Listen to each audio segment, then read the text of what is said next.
Yan, luto na po mga idol. Ating papatay na. Magagatangan tayo ng tilapia ngayon. Ayan, meron tayo dahil itong dalawang tilapia malaki. Dating piprituhin muna. Prituhin natin ang bahagya.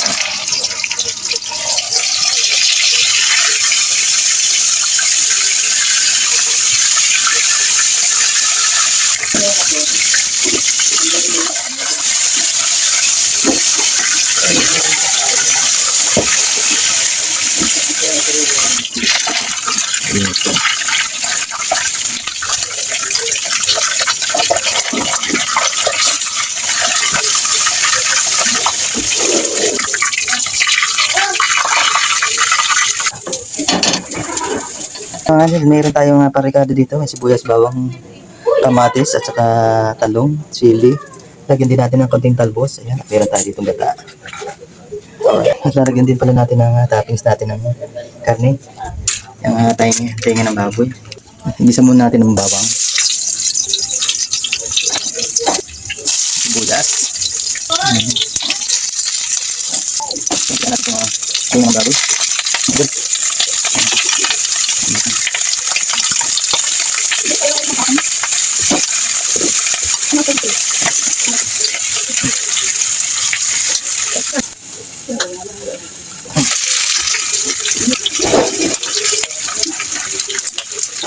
Nalagyan natin mga idol mga gata.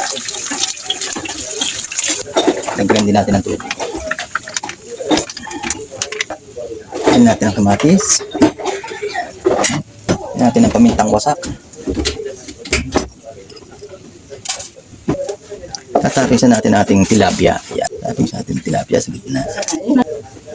Dito natin tilapia. Ay, tatapis din natin ang talong. Nalagyan natin talong idol.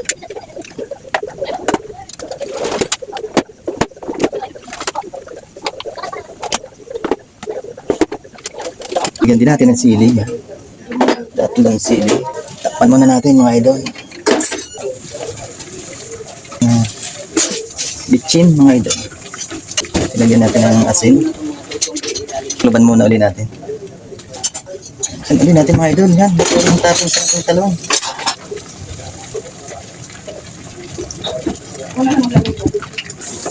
Lagyan natin ang konting patis.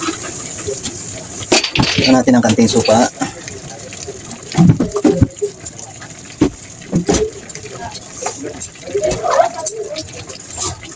Mga idol, lalagay tayo dito ng konting asukal. Siyempre, lalagay natin ating toppings na talbos, mga idol. Yan. Kangkong at saka kamuti. Ang masustansyang gulay. Ayan. Ayan. Buksan natin at ito na po ang ating toppings na talbos. Napakasarap na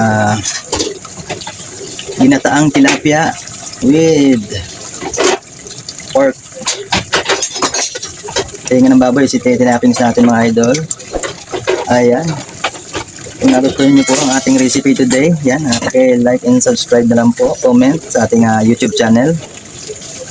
And God bless to all sa walang sawa niyong pagsubaybay sa ating videos, recipe na ating niluluto. Ayan. Ayun, ating tilapia, ginataang tilapia. Ayan, pinirito po muna natin yan. Ganyan ang proseso ng ating crispy vlog. Pinirito muna natin to at saka yung tenga ng baboy na nilagay lang natin sa ilalim. Ang napakasarap na ginataang tilapia. Alright.